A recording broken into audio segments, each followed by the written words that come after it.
ये एस के झा सर जो हैं उनके द्वारा ये गाइडेड एक बुक है, आज पब्लिकेशन की, आप ले सकते हैं मार्केट से भी। काफ़ी अच्छा इसमें हल भी दिया गया है और काफ़ी अच्छा व्याख्यात्मक हल किया गया है। तो आइए देखते हैं इसका पहला प्रश्न आज क्या। ये पहला प्रश्न देखिए आज का है कि व्यास सम्मान 2017 से किसे सम्मानित किया गया था। ऑप्शन इसमें है सुनीता जैन, सुरेंद्र वर्मा, ममता कालिया और विश्वनाथ प्रसाद तिवारी। तो 2017 का जो व्यास सम्मान था, जो 27वां व्यास सम्मान था 2017 का, वो दिया गया था ममता कालिया को, यानी कि इसका राइट आंसर इसमें सी हो जाएगा। व्यास सम्मान की शुरुआत जो है 1991 में हुई थी। के बिरला फाउंडेशन के द्वारा इसे प्रारंभ किया गया था। और वर्तमान में अगर हम देखें तो वर्तमान में व्यास सम्मान जो है कि ज्ञान चतुर्वेदी को मिला हुआ है, लेकिन 2017 में ये व्यास सम्मान ममता कालिया को मिला था। नेक्स्ट इसके बाद है कि ग्रेट बेयर लेक कहाँ स्थित है। ग्रेट बेयर लेक यानी कि झील है, कहाँ है? ग्रेट बेयर झील कनाडा में है। तो इसका राइट आंसर इस तरीके से इसमें बी होगा, और यह कनाडा की सबसे बड़ी झील है। अगला प्रश्न है कि सुपर सीरीज कोरिया ओपन महिला बैडमिंटन 2017 में किसने जीती। तो इसका राइट आंसर है पीवी सिंधु ने जीता था उसे। तो इस तरीके से ये इसका पहला ऑप्शन सही है। नेक्स्ट प्रश्न है कि 12वां G20 सम्मेलन कहाँ संपन्न हुआ था। तो 12वां G20 सम्मेलन जो अर्जेंटीना में हुआ था, और इसका राइट आंसर इसमें हो जाएगा अर्जेंटीना। G20 का शिखर सम्मेलन जो 2023 में भारत में आयोजित की गई, और G20 में नया सदस्य के रूप में भी कुछ देश जो है कि उसमें जुड़े हुए हैं, जिसमें अफ्रीकन यूनियन को स्थान मिला हुआ है। G20 की नया सदस्यता उसे मिली हुई है। नेक्स्ट प्रश्न है कि मोरक्को की राजधानी कहाँ है। मोरक्को की राजधानी जो है कि रबात है। और मोरक्को यानी कि आप इससे परिचित हैं कि मोरक्को की जो मुद्रा है उसे दिरहम कहते हैं। और इब्न बतूता जो एक यात्री था, वो मोरक्को का ही यात्री था, मोरक्को का निवासी था इब्न बतूता। तो मोरक्को की राजधानी रबात है। बिहार के किस नृत्य को गुजरात के गरबा के रूप में जाना जाता है। देख लीजिए, इसका ऑप्शन आपके सामने है, और इसका राइट आंसर इसमें हो जाएगा बिहार के जुमारे नृत्य को गुजरात के गरबा के रूप में जाना जाता है, यानी कि इसका राइट आंसर इसमें ए होगा। नेक्स्ट प्रश्न है कि इनहेरिटेंस ऑफ लॉस शीर्षक पुस्तक के लेखक कौन है। ये काफ़ी इम्पोर्टेंट है, और ये इसके पहले भी कई बार परीक्षाओं में ये पूछा जा चुका है। और इसके लेखक है वो किरण देसाई, यानी कि इसका राइट आंसर इसमें बी होगा। अंडर 17 फीफा कप और फीफा विश्व कप 2017 किस देश ने जीता है। तो इसका राइट आंसर हो जाएगा, इसका विजेता जो है कि इंग्लैंड था, यानी कि इंग्लैंड इसका राइट आंसर है। और नेक्स्ट प्रश्न है कि वर्ष 2015-16 में भारत में चना का सबसे बड़ा उत्पादक राज्य कौन था। चना का सबसे बड़ा उत्पादक राज्य था वर्ष 2015-16 में, यानी कि मध्य प्रदेश था। और नेक्स्ट प्रश्न है कि बिहार में होम रूल लीग के अध्यक्ष कौन थे। बिहार में जो होम रूल लीग की स्थापना की गई थी, तो उसमें उसके अध्यक्ष कौन थे। तो ये थे मौलाना मजरुल हक साहब, यानी कि इसका आंसर इसमें बी है। नेक्स्ट प्रश्न है कि भारत में कौन सी पंचवर्षीय योजना हैरोल्ड डोमर मॉडल पर आधारित थी। तो इसमें देखिए, और इसमें पहली जो पंचवर्षीय योजना थी, पहली पंचवर्षीय योजना, क्योंकि भारत में जो पंचवर्षीय योजना की शुरुआत की गई थी तो 1951 से की गई थी, और पहली जो पंचवर्षीय योजना थी उसे 1951 से 1956 तक के लिए लागू किया गया था, और जो हैरोल्ड डोमर मॉडल पे के सिद्धांत पर आधारित थी, यानी कि इसका राइट आंसर इसमें हो जाएगा ऑप्शन डी। दूसरी जो पंचवर्षीय योजना है वो पीसी महालनोबिस के सिद्धांत मॉडल पर आधारित थी।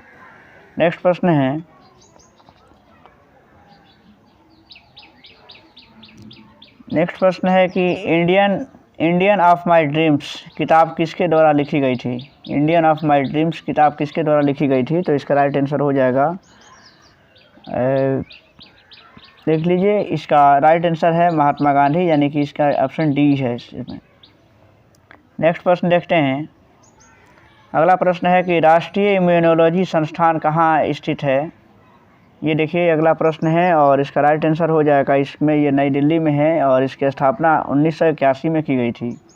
स्थानीय पवन बुरान बहती है, ये बताना है कि स्थानीय पवन जो है कि बुरान का संबंध किस देश से है, यानी कि किस देश में बहती हैं। तो स्थानीय पवन बुरान जो है कि रूस के टुंड्रा प्रदेश में चलती है, और बुरान जो है कि टुंड्र प्रदेश में विल्सर्ट का स्थानीय नाम है, यानी कि ये इसका राइट आंसर इसमें हो जाएगा कि रूस के टुंड्रा प्रदेश में, यानी कि राइट आंसर इसमें रूस होगा, याद रखिएगा बुरान पवन। नेक्स्ट है, हर घर बिजली योजना का शुभारंभ बिहार सरकार ने कब किया था? हर घर बिजली, अभी तो हर घर नल जल योजना बिहार में भी चल रहा था, अभी बिहार में हर घर बिजली योजना का शुभारंभ कब किया गया था? तो इसकी शुरुआत जो की गई थी वो नवंबर 2016 में की गई थी, यानी कि इसका राइट आंसर इसमें ए हो जाएगा। मान बुकर पुरस्कार 2017 किसने जीता? 2017 का जो मान बुकर पुरस्कार है उसके विजेता कौन हैं? तो इसमें देखिए जॉर्ज सैंडर्स को ये पुरस्कार दिया गया था, यानी कि इसका राइट आंसर इसमें ए होगा। 2023 का जो मान बुकर पुरस्कार मिला है वो जॉर्जी गॉस्फोर्डो को मिला हुआ है। और नेक्स्ट प्रश्न है कि एकीकृत ऊर्जा विकास योजना का मुख्य विषय क्या है? एकीकृत ऊर्जा विकास योजना का मुख्य विषय क्या है? देखिए आपको ऑप्शन आपके सामने हैं, और इसका राइट आंसर इसमें है कि सभी के लिए 24/7 पावर जो है कि सुनिश्चित करना, यानी कि सबके लिए ये ऊर्जा की उपलब्धता को कराना इसका मुख्य उद्देश्य है। बिहार में मुखिया अपना त्यागपत्र किसे सौंपता है? बिहार में मुखिया जो है कि अपना त्यागपत्र किसे सौंप देगा, ये बताना है। तो बिहार में जो मुखिया अपना अगर त्यागपत्र सौंपना चाहे तो वो जिला पंचायती राज अधिकारी को अपना त्यागपत्र दे सकता है। इस तरीके से इसका राइट आंसर इसमें बी हो जाएगा कि जिला पंचायत राज अधिकारी। वर्ष 2017-18 में वैश्विक प्रतिस्पर्धा सूचकांक में भारत का स्थान कौन सा है, बताना है। तो 2017-18 में जो वैश्विक प्रतिस्पर्धा सूचकांक में भारत का स्थान जो था वो 58वां था, यानी कि 58 पोजीशन पे था, जबकि पहला स्थान जो है कि वो सिंगापुर का था। 2020 में भारत का स्थान अगर देखा जाए तो 2020 में भारत का स्थान 43वां था, और जबकि फिर से पहला स्थान 2020 में भी सिंगापुर का ही था। तो इस तरीके से हम देखते हैं कि 2017-18 में वैश्विक प्रतिस्पर्धा सूचकांक में भारत का स्थान 58वां था। और नेक्स्ट प्रश्न देख लेते हैं कि भारतीय संविधान का कौन सा लेख धार्मिक मामलों के प्रबंधन से संबंधित था, यानी कि संबंधित है? तो इसका राइट आंसर हो जाएगा कि अनुच्छेद 25 से 28 जो है, यानी कि वो धार्मिक स्वतंत्रता का उल्लेख करता है। इस तरीके से इसका राइट आंसर इसमें डी होगा, यानी कि अनुच्छेद 26 जो है कि धार्मिक मामलों के प्रबंधन की स्वतंत्रता को देता है। अनुच्छेद 25 जो है कि अंतःकरण की स्वतंत्रता देता है, 26 धार्मिक मामलों के प्रबंधन का व्यवस्था करता है, और अनुच्छेद 27 जो है वो धार्मिक अभिवृद्धि की स्वतंत्रता देता है, जबकि अनुच्छेद 28 जो है वो शिक्षण संस्थान खोलने एवं चलाने की स्वतंत्रता देता है। इस तरीके से इसका राइट आंसर इसमें ऑप्शन डी है। जिस प्रकार अरावली अवशिष्ट पर्वत से संबंधित है उस प्रकार शिवालिक का संबंध किससे है? ये बताना है। शिवालिक पर्वत जो है कि एक प्रकार का बलित पर्वत है, यानी कि इसका राइट आंसर इसमें सी हो जाएगा। वर्ष 2017 में भौतिकी के लिए नोबेल पुरस्कार विजेता कौन है? भौतिकी का नोबेल पुरस्कार के विजेता कौन है 2017 के लिए? तो देखिए इसमें इसका राइट आंसर इसमें हो जाएगा ऑप्शन बी, यानी कि रनर वाइस वेरिस तथा किप थॉर्न, ये उनको जो है कि नोबेल पुरस्कार दिया गया था। इसमें 3 व्यक्तियों को संयुक्त रूप से ये पुरस्कार मिला था। और नेक्स्ट प्रश्न देखते हैं यहाँ से। देखिए मिजोरम एक राज्य के रूप में अस्तित्व में कब आया था? मिजोरम एक राज्य के रूप में अस्तित्व में कब आया, तो ये बताना है। तो मिजोरम का गठन जो है कि 1927 में 23वें राज्य के रूप में हुई थी। इस तरीके से इसका पहला ऑप्शन सही है। और महलों का शहर किस शहर को कहा जाता है? महलों का शहर कोलकाता को कहा जाता है, यानी कि इसका राइट आंसर इसमें सी हो जाएगा। इस तरीके से देखिए मुंबई है तो मुंबई को भारत का प्रवेश द्वार कहते हैं। 7 टापुओं का नगर भी मुंबई को कहा जाता है, और सुपर प्रसारित नगर जो है वो कहा जाता है चेन्नई को कहा जाता है। शिक्षा का अधिकार अधिनियम 2009 लागू हुआ था। कब लागू हुआ था? ये अप्रैल 2010 में से लागू किया गया था, यानी कि इसका राइट आंसर इसमें बी हो जाएगा। और देखिए इसमें एक अगला प्रश्न है कि BSE ग्रीनेक्स कब शुरू किया गया था? तो ये देखिए फरवरी 2012 को इसकी शुरुआत हुई थी। और ये BSE जो है कि बम्बई स्टॉक एक्सचेंज एशिया का सबसे पुराना स्टॉक एक्सचेंज है और इसकी स्थापना 1875 में ही की गई थी। तो यानी कि ये जो सवाल है ये स्टॉक एक्सचेंज से यानी कि इकोनॉमिक्स से जुड़ा हुआ सवाल है। ये कानून द्वारा स्थापित प्रक्रिया लिया गया है, कानून द्वारा जो प्रक्रिया स्थापित की गई है वो किस देश के से लिया गया है, तो इसका राइट आंसर इसमें हो जाएगा कि ये जापान के संविधान से लिया गया है। भारतीय संविधान में कानून द्वारा जो स्थापित प्रक्रिया है वो जापान के संविधान से लिया गया है। चंद्रमा की पृथ्वी की औसत दूरी क्या है, चंद्रमा से पृथ्वी की औसत दूरी कितनी है, तो देख लीजिए चंद्रमा से पृथ्वी की जो औसत दूरी है इसका ऑप्शन इसमें बी सही है कि 3,84,365 किलोमीटर की दूरी है। और नेक्स्ट प्रश्न है कि बिहार की कौन सी महिला Indian national army Azad Hind फौज की में शामिल हुई थी, यानी कि बिहार की कौन सी महिला इंडियन नेशनल आर्मी यानी कि जो आज़ाद हिंद फौज थी उसमें शामिल हुई थी, तो देखिए इसमें ऑप्शन है। और आशा सहाय जो है वो पहली महिला थी बिहार की जिन्होंने आज़ाद हिंद फौज में जो शामिल हुई थी। इंद्रावती टाइगर रिजर्व कहाँ स्थित है, इंद्रावती टाइगर रिजर्व ये बताना है कि ये कहाँ स्थित है। ऑप्शन है मध्य प्रदेश, झारखंड, छत्तीसगढ़ और कर्नाटका। तो ये छत्तीसगढ़ में है। और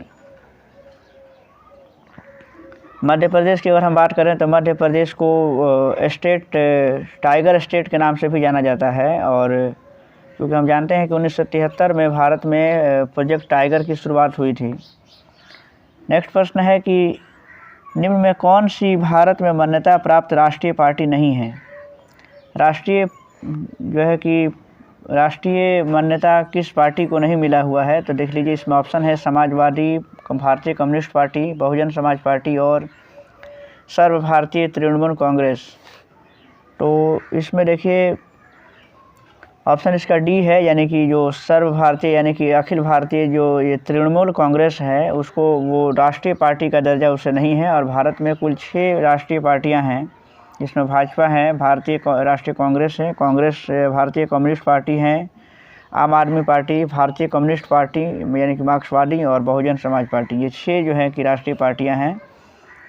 पुस्तक आईने सिकंदरी के लेखक कौन हैं, तो आईने सिकंदरी जो है वो अमीर खुसरो ने लिखा था, यानी कि इसका राइट आंसर इसमें ए होगा। अमीर खुसरो को तोता हिंद के नाम से भी जाना जाता है। तो इस तरीके से ये सब जो जानकारी की बातें हैं इनके संबंध में।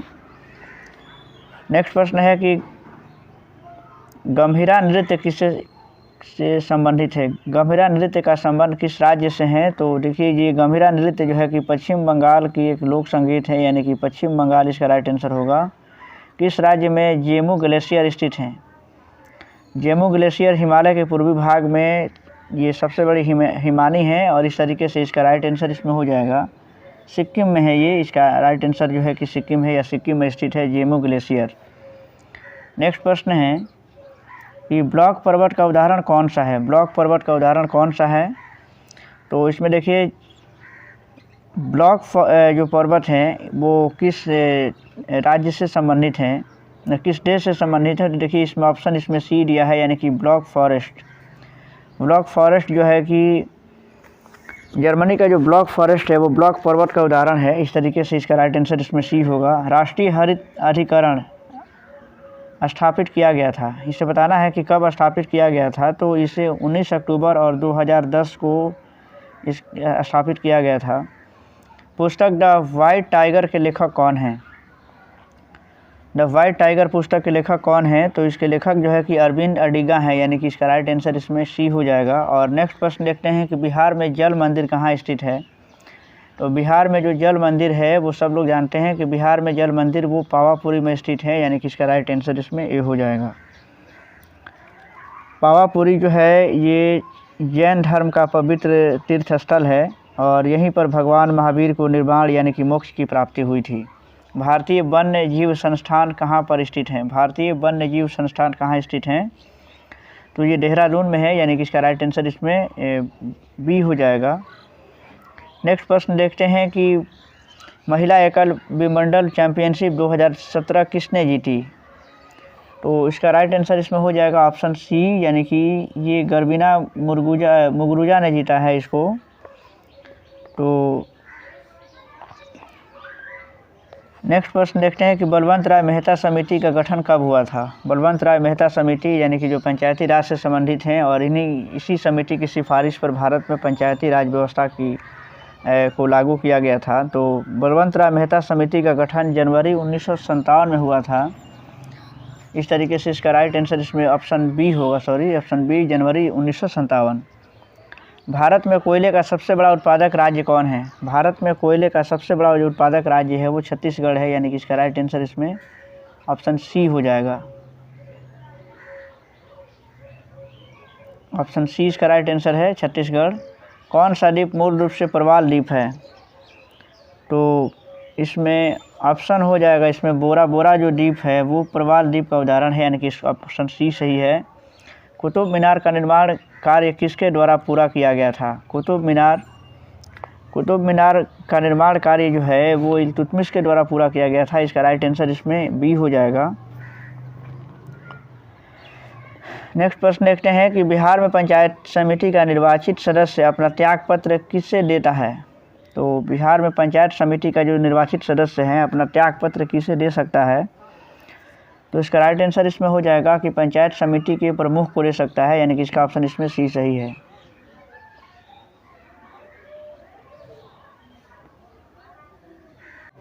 नेक्स्ट प्रश्न देखते हैं कि कौन सी धारा गर्म प्रकृति की है। तो इसमें राइट आंसर इसका ऑप्शन सी हो जाएगा, यानी कि रेनेल जो है अटलांटिक महासागर की गर्म जलधारा है। और अगला प्रश्न है कि अंतर्जातीय परिषद संबंधित हैं। अंतर्जातीय परिषद का संबंध किससे है। तो ये अनुच्छेद 263 में इसका उल्लेख किया गया है। नेक्स्ट प्रश्न देखते हैं कि राष्ट्रीय आजीविका मिशन की शुरुआत किस स्थान में की गई थी। राष्ट्रीय आजीविका मिशन इसकी शुरुआत जो है कि 3 जून 2011 में हुई थी और बांसवाड़ा राजस्थान में इसकी शुरुआत हुई थी। इस तरीके से इसका राइट आंसर इसमें डी होगा। सरस्वती सम्मान 2016 में से किससे सम्मानित किया गया। तो इसका राइट आंसर इसमें ऑप्शन ए हो जाएगा, यानी कि महाबलेश्वर शैल को दिया गया था। नेक्स्ट प्रश्न है कि भारत में नेशनल मल्टी कमोडिटी एक्सचेंज का मुख्यालय कहाँ स्थित है। यहाँ पर देखते हैं और इसका राइट आंसर इसमें हो जाएगा ऑप्शन बी, यानी कि अहमदाबाद में। बिहार में सेवा का अधिकार अधिनियम कब पारित हुआ। बिहार में सेवा का अधिकार अधिनियम 15 अगस्त और 2011 को उसकी शुरुआत हुई थी। इस तरीके से इसका ऑप्शन इसमें बी सही है। लाल किला का निर्माण किसके शासनकाल में हुआ था। लाल किला का जो निर्माण है वो शाहजहां ने कराया था और 1648 में, यानी कि इसका राइट आंसर इसमें सी होगा, शाहजहां।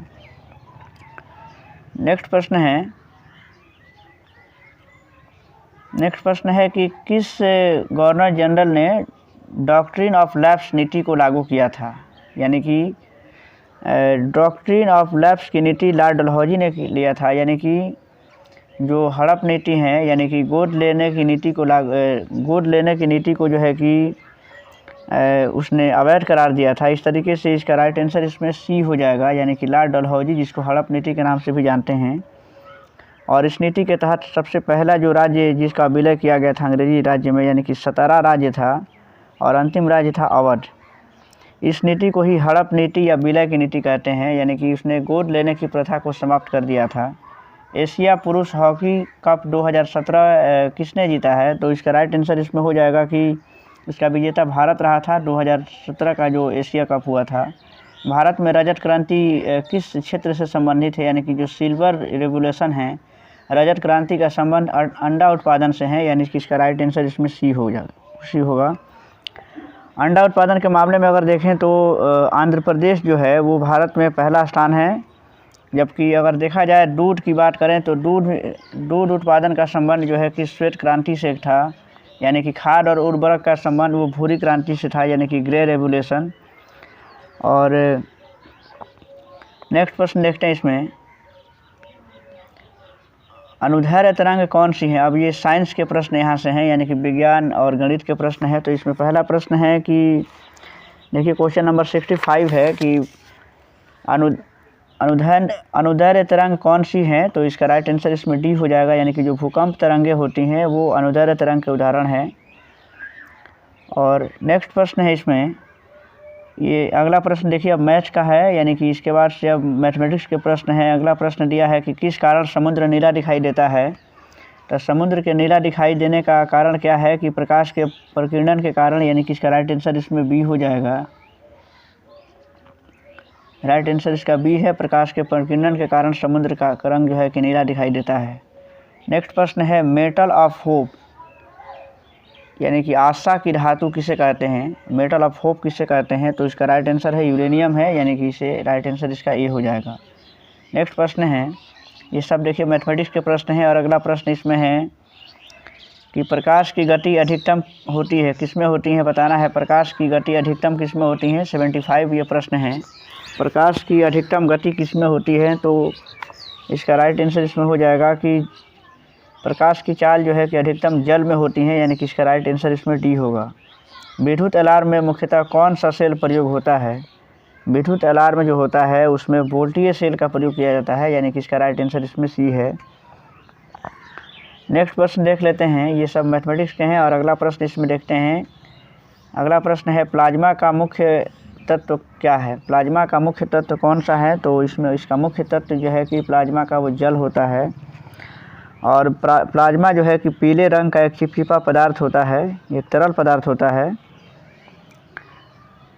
नेक्स्ट प्रश्न है कि कौन सी घटना भौतिक परिवर्तन है। भौतिक परिवर्तन का उदाहरण इसमें से कौन सा है, तो स्प्रिंग का जो विस्तार है वो भौतिक परिवर्तन का है उदाहरण है, यानी कि भौतिक परिवर्तन इसमें हम किसी वस्तु के अवस्था में परिवर्तन कर देते हैं और फिर से वो उसी अवस्था में आ जाती हैं, यानी कि स्प्रिंग के जो विस्तार हैं वो भौतिक परिवर्तन का उदाहरण है। बाकी जो उदाहरण है इसमें देखिए, बाकी के जो 3 ऑप्शन हैं ये सभी रासायनिक परिवर्तन में आएंगे। नेक्स्ट प्रश्न है चाय की पत्ती के उपचार के लिए किसका प्रयोग किया जाता है। चाय की पत्ती के उपचार के लिए जीवाणु का प्रयोग किया जाता है। चाय की पत्ती के उपचार के लिए इसमें जीवाणु का प्रयोग होता है, और इस तरीके से इसका ऑप्शन इसमें सी सही है। नेक्स्ट प्रश्न है तारपीन का तेल निकाला जाता है। तारपीन का तेल किससे निकाला जाता है, यानी कि तारपीन का तेल जो है कि वो चीड़ से निकाला जाता है, यानी कि इसका राइट आंसर इसमें ऑप्शन इसका ए होगा। तारपीन के तेल की अगर बात करें तो वो पाइनस से भी प्राप्त होता है, यानी कि और पाइनस जो है कि एक शंकुधारी आवृत्ति बीज है। वहीं अगर हम देवदार की बात करें तो देवदार का पेड़ कई जो है कि उत्पादों के लिए उपयोगी है, जैसे कि शैम्पू हैं और कीटनाशक दवाइयाँ जो बनती हैं, तो वो सब में जो है कि देवदार किससे उसके उत्पादक देवदार उसमें उपयोग होता है, यानी कि देवदार के मुख्य उत्पादन हैं और इसके चलते ही शैम्पू और कीटनाशक दवाइयों का निर्माण होता है। नेक्स्ट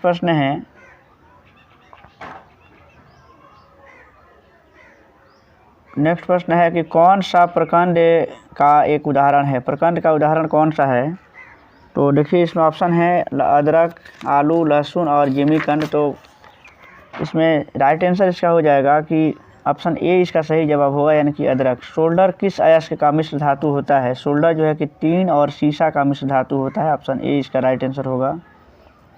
संपूर्ण मानव शरीर में कितनी हड्डियां होती हैं। मानव शरीर में कुल कितनी हड्डियां होती हैं ये बताना है। तो मानव शरीर में कुल जो है कि वो 206 हड्डियां होती हैं, और जबकि जन्म के समय मनुष्य में 300 या 300 से अधिक हड्डियां होती हैं। तो इस तरीके से इसका राइट आंसर इसमें 206 सही है।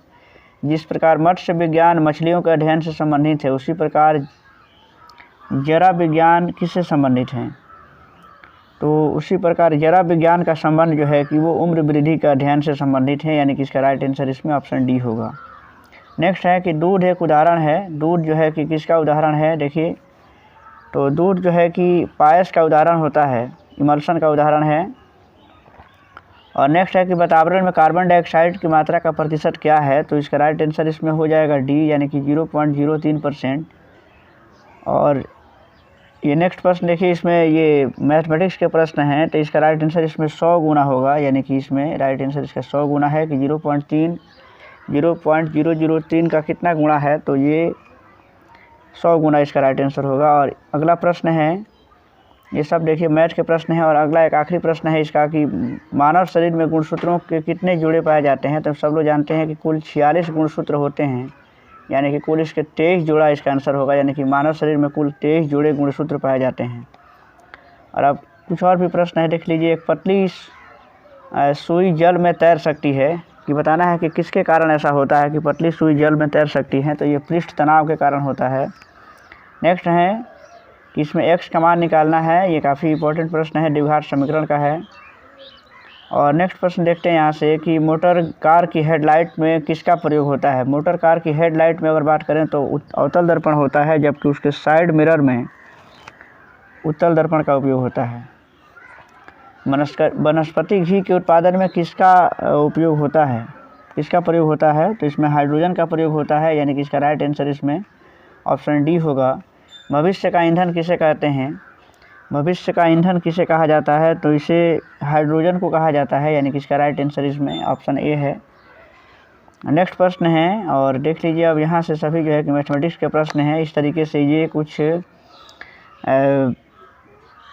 जनरल साइंस और जनरल नॉलेज के प्रश्न थे। बिहार एसएससी के द्वारा ये प्रीवियस ईयर का पेपर था, और इसमें काफ़ी अच्छे प्रश्न पूछे गए थे, और आपने देखा सबका व्याख्यात्मक हल भी आपके सामने रखा गया। तो इस तरीके से अगर वीडियो अच्छा लगे तो उसको शेयर कीजिए और लाइक कीजिएगा। ऐसे ही अभी और भी प्रीवियस ईयर के पेपर हैं, और इसको भी कम से कम इस बुक में जो है कि 14 प्रीवियस ईयर का पेपर दिया गया है, तो बारी बारी से सभी को अपलोड किया जाएगा। आप इसे ज़रूर देखें।